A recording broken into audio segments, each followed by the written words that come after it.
കേരളമടക്കം 4 സംസ്ഥാനങ്ങളിലെയും കേന്ദ്രഭരണ പ്രദേശമായ പുതുച്ചേരിയിലെയും തെരഞ്ഞെടുപ്പ് തീയതി പ്രഖ്യാപിച്ചു. കേരളത്തിൽ ഏപ്രിൽ 9-ന് വോട്ടെടുപ്പ് നടക്കും. വോട്ടെണ്ണലും ഫലപ്രഖ്യാപനവും മെയ് 4-നായിരിക്കും. കേരളത്തിനൊപ്പം അസമും പുതുച്ചേരിയും ഏപ്രിൽ 9-ന് polling ബൂത്തിലെത്തും.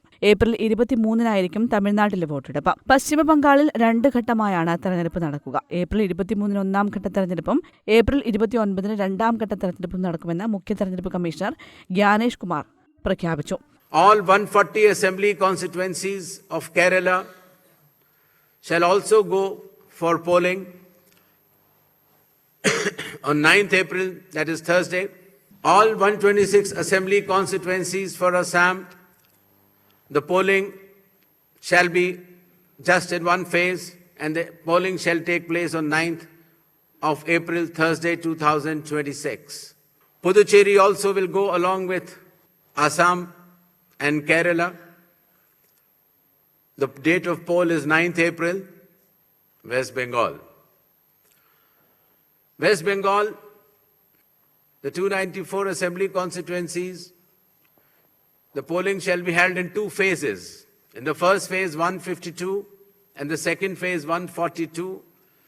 The date of poll shall be 23rd of April and 29th of April.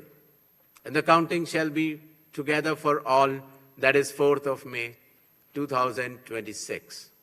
March 16-നാണ് തെരഞ്ഞെടുപ്പ് വിജ്ഞാപനം പുറപ്പെടുവിക്കുക. നാമനിർദ്ദേശ പത്രിക സമർപ്പിക്കാനുള്ള അവസാന തീയതി മാർച്ച് 23-നാണ്. സമർപ്പിച്ച നാമനിർദ്ദേശ പത്രികയുടെ സൂക്ഷ്മ പരിശോധന മാർച്ച് 24-ന് നടക്കും. സ്ഥാനാർത്ഥിത്വം പിൻവലിക്കാനുള്ള അവസാന തീയതി മാർച്ച് 26-ആണ്. ഏപ്രിൽ 9-ന് വോട്ടെടുപ്പും മെയ് 4-ന് വോട്ടെണ്ണലും നടക്കും. മെയ് 6-നുള്ളിൽ തെരഞ്ഞെടുപ്പ് നടപടികൾ പൂർത്തിയാക്കണം. തെരഞ്ഞെടുപ്പ് തീയതി പ്രഖ്യാപിച്ചതിനാൽ ഞായറാഴ്ച മുതൽ തെരഞ്ഞെടുപ്പ് പെരുമാറ്റച്ചട്ടം നിലവിൽ വന്നതായി കമ്മീഷൻ വ്യക്തമാക്കി. സംസ്ഥാനത്ത് SIR-നു ശേഷം മാർച്ച് 13 വരെയുള്ള കണക്ക് പ്രകാരം 2.70 കോടി വോട്ടർമാരാണ് ഉള്ളത്. ഇനിയും വോട്ടർ പട്ടികയിൽ പേരു ചേർക്കാൻ അവസരമുണ്ട്. തെരഞ്ഞെടുപ്പ് പ്രഖ്യാപിച്ചതോടെ കേരളം അടക്കമുള്ള സംസ്ഥാനങ്ങളിൽ ഇനി വാശിയേറിയ പോരാട്ടത്തിനാകും സാക്ഷ്യം വഹിക്കുക. News desk, Kannur vision.